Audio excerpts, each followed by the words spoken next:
Ndị anụnwa ga-abụ nwanne fa nwoke ọ bụ na achọọ ya ọ bụ na afụrụ ya o bido ma tritibe famili nwanne ya nwoke afọ because of na nwanne ya nwoke afọ alapụ n'ụwa ibido tritibe ụmụ nwanne gị nwoke badly, tritibe ma nwunye nwanne gị nwoke badly.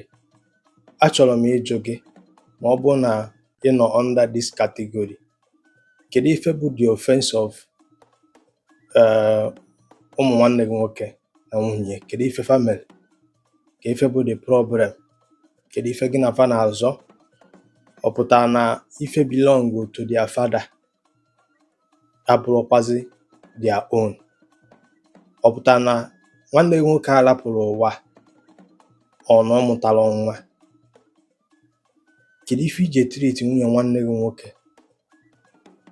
like if say no a stranger? Ọ bụgodo na a stranger na a na-treat a stranger very very fine, maka na o nwere onye ma echi na echi dị ime, o nwere onye ma ife ọ ga-amụ. Ajụjụ m to you bụ kedu ife ụmụ nwanne gị nwoke a mere? Kedu ife bụ the problem? Kedu ife bụ crime fa? Some people na ala Igbo today ka ọ ya bụ nwanne fa nwoke lapụ ụwa, the next thing bụ azụba property. Like if say na nwanne gị nwoke afọ amụtara nwa, ọzọzi bụ enyebe nwunye, ịchọba nwunye nwanne gị nwoke si anya ya pụọ, tụpụbara ya akpa, chụsasịra ma ụmụ nwanne gị nwoke. Ọ bụ ada eme. My question to you remains this: kedu ife fa mere gị?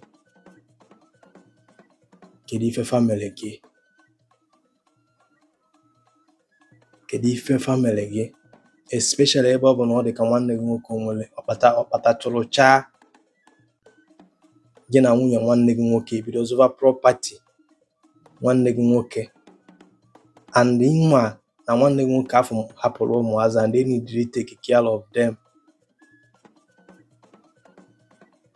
Ajụkwa again,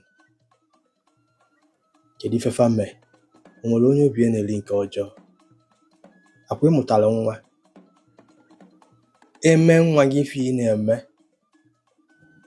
ụmụ nwanne gị nwoke because na nwanne gị nwoke adịrọzi ndụ, will you be happy? I'm asking you, will you be happy? Kedu ife bụ crime nwunye nwanne gị nwoke? Kedu ife bụ crime ụmụ nwanne gị nwoke? Gịnị ka gị na fa na-azọ? Ndị supposedly iwe as your family, guide afa, put ofa through, zụọ fa ka ụmụ gị, nedo fa anya n'ife abụ ya abroad, nọ na things happen, nwanne gị nwoke afọ anọrọzi ndụ, he take care of his family.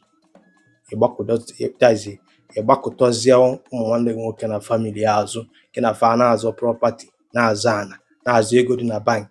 Adịrị eme ịchụba nwunye nwanne gị nwoke afọ si anya anaba, ị na-achị ọ gị nụtara ya ọ na ọ mụtara ọrụ nwanne gị nwoke nwa. Ajụ m jụkwara gị ebe a, nwunye Igbo, kedu ife ụmụazị ya these innocent children mere gị? Kedu ife fa mee? Kedu ife fa mee? Cheta okwu m tata na ọ tara amụ ibini ji bi ụgwọ. Nwere onye obi na-eri nke ọjọọ. Atụọla ọmara, atụọla ofeke fenye isi n'ọfịa. Cheta na adọbịa ekechie na-epu ụdọ mpe, na onye anachagodo na apịa ada ananata, na agwọchagodo onye ala na agwọda agwọta ya ntamụ, na ọkụkọ ada echefu onye lụrụ ya ọdụ n'udu mmiri. Question m to you, kedu ife fa mee? Ga-emesịa.